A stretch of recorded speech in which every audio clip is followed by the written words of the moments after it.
Hello സുഹൃത്തുക്കളെ, നമുക്ക് കുറച്ച് 1 കിലോ പോത്തിറച്ചി ഫ്രൈ ചെയ്യാം. അതിന് ആദ്യം ഒരു ചീനച്ചട്ടി അടുപ്പത്ത് വെച്ചിട്ട് അതിനകത്തേക്ക് കുറച്ച് വെളിച്ചെണ്ണ ഒഴിക്കുക. വെളിച്ചെണ്ണ വെച്ചിട്ട് ശരിക്കും ചൂടായി വരണം.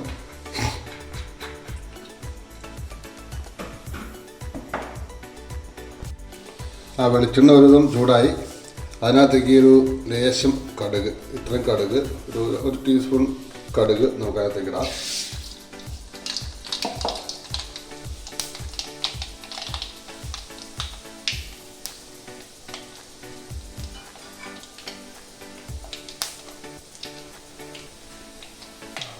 കടുകൊന്ന് കഴിയൊന്ന് ഇളക്കി കൊടുക്കണം.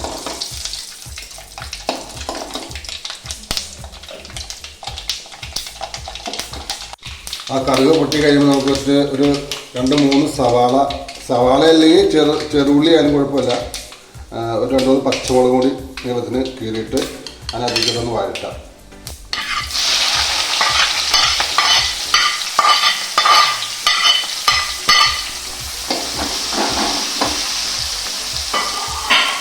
ചുവന്നുള്ളിയാണെങ്കിൽ കുറച്ചുകൂടി ടേസ്റ്റാണ്. ഞാനിവിടെ സവാളയാണ് എടുത്തേക്കണേ. ചുവന്നുള്ളിയാണ് കുറച്ചുകൂടി ടേസ്റ്റ്. ഞാൻ സവാളയാണ് എടുത്തത്. 3 സവാള, ഒരു 2-3 പച്ചമുളക് ഒന്ന് ശരിക്കും വഴറ്റിയിട്ട് ഒരു 2 വേപ്പില, നാടൻ വേപ്പില നന്നായിരിക്കും. ഞാൻ നാടൻ വേപ്പില എടുത്താണ്. ഒരു 2 വേപ്പില എടുത്തിട്ട് അകത്തേക്ക് ഇടാം. അത് ശരിക്കൊന്ന് വഴറ്റുക.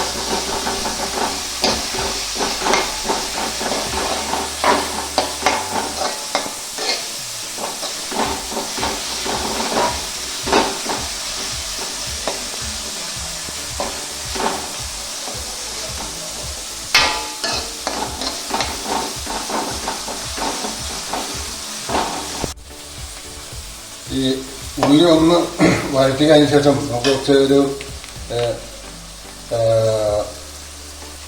പച്ചമുളക് പൊടിച്ചതാണ്, അത് കുറച്ചിടണം. ഇത് ആദ്യമേ നമ്മൾ ഇട്ട് കഴിഞ്ഞാൽ ഇത് കരിഞ്ഞു പോകും. അപ്പോൾ ഇത് ഉള്ളി ഒന്ന് ചെറുതായിട്ടൊന്ന് വാടി വരുമ്പോൾ ഈ പച്ചമുളക് അവനവൻ്റെ പാകത്തിന് നോക്കണം. ഞാനൊരു കുറച്ച് എരി ചേർക്കുന്നുണ്ട്. കാരണം പുറത്തേക്ക് എരിവുണ്ടെങ്കിൽ ആ ടേസ്റ്റ് ഉള്ളൂ. അപ്പോൾ ഞാൻ കുറച്ച് പച്ചമുളക് പൊടിച്ചത് ഇതിനകത്തേക്ക് ചേർക്കുന്നുണ്ട്. ഇത് ആദ്യം ചേർക്കരുത്. ആദ്യം ചേർത്ത് കഴിഞ്ഞാൽ അത് കരിഞ്ഞു പോയി കഴിഞ്ഞാൽ ആ മുളകിൻ്റെ ഗുണം കിട്ടില്ല. അതുകൊണ്ട് ഈ ഉള്ളിയുടെ കൂടെയിട്ട് ചേർക്കണം.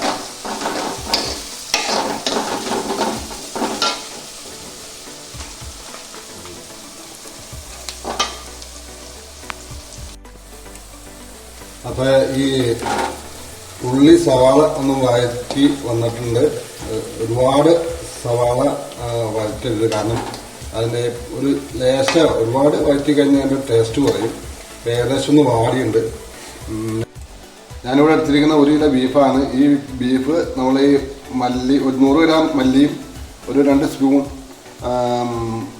മുളക് പൊടി, ഒരു ടീസ്പൂൺ മഞ്ഞൾപ്പൊടിയും കൂടി ചേർത്ത് ചൂടാക്കിയിട്ട് വേവിച്ച് വെച്ചാണ് ബീഫാണ്. അപ്പോൾ നമുക്ക് ഇങ്ങനെ വേവിച്ച് വെക്കുന്ന ബീഫ് നമുക്ക് ഈ മസാലയിലേക്ക് ഇടാം.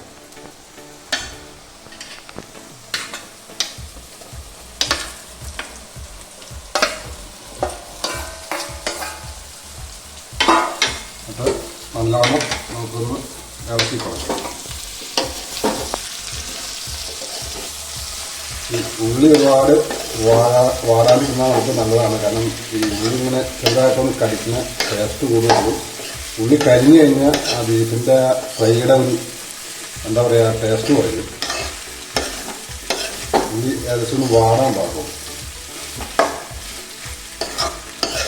നമുക്കൊന്ന് ഇളക്കി കൊടുക്കാം. ഇതൊന്ന് ചൂടായി വരണം.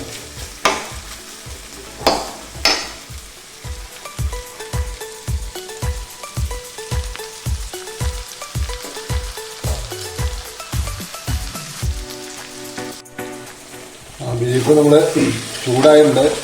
ഇടയ്ക്കിടയ്ക്ക് നമ്മളൊന്ന് ഇളക്കി കൊടുക്കണം. കാരണം ഈ ബീഫിൻ്റെ ഇതിലുള്ള നെയ്യൊക്കെ ഒന്ന് പുറത്തേക്ക് വരണം. ചൂടായി കഴിഞ്ഞാൽ ആ നെയ്യൊക്കെ പുറത്തേക്ക് പോകും. ഒരുപാട് നെയ്യുള്ള ബീഫ് മേടിക്കണ്ട, കുറച്ച് എന്നാൽ ലേശം നെയ്യ് വേണം, എങ്കിലും ടേസ്റ്റ് പോകും. അത് ശരിക്കും ഇളക്കി കൊടുത്ത് ഒരുവിധം ബീഫ് നന്നായിട്ട് അതിൽ ചൂടായിട്ട് വരുന്ന നമുക്ക് ലേശം കുരുമുളക് പൊടി എന്ന് പറഞ്ഞാൽ ഒരു ടീസ്പൂൺ മതിയാവും. കുരുമുളക് പൊടിയുടെ ടേസ്റ്റ് ഇഷ്ടമുള്ളവർക്ക് പുളി ചേർക്കാം. ഏകദേശം ഒരു ടീസ്പൂൺ കുരുമുളക് പൊടി, ഒരുപാട് പൊടിക്കരുത്, ഒരു നോർമൽ സ്റ്റൈല് പൊടിച്ചിട്ട് നമുക്ക് അതിനകത്തേക്ക് ചേർത്ത് കൊടുക്കാം.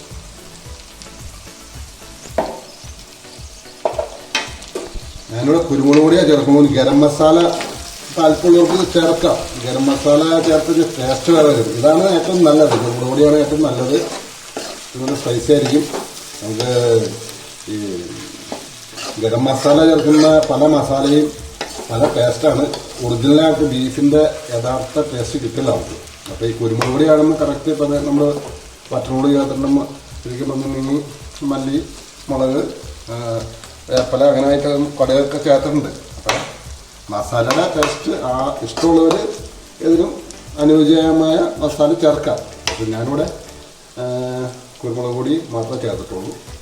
ഇനി ഒന്നുകൂടി തട്ടി കുതിച്ചിട്ട് ശരിക്കും പറഞ്ഞാൽ ഒരു 2 മിനിറ്റ് കൂടി കഴിയുമ്പോൾ ഒന്നുകൂടെ ഇളക്കിയിട്ട് വാങ്ങി വയ്ക്കാം. ഉപ്പൊക്കെ പാകത്തിൽ ചേർക്കാം.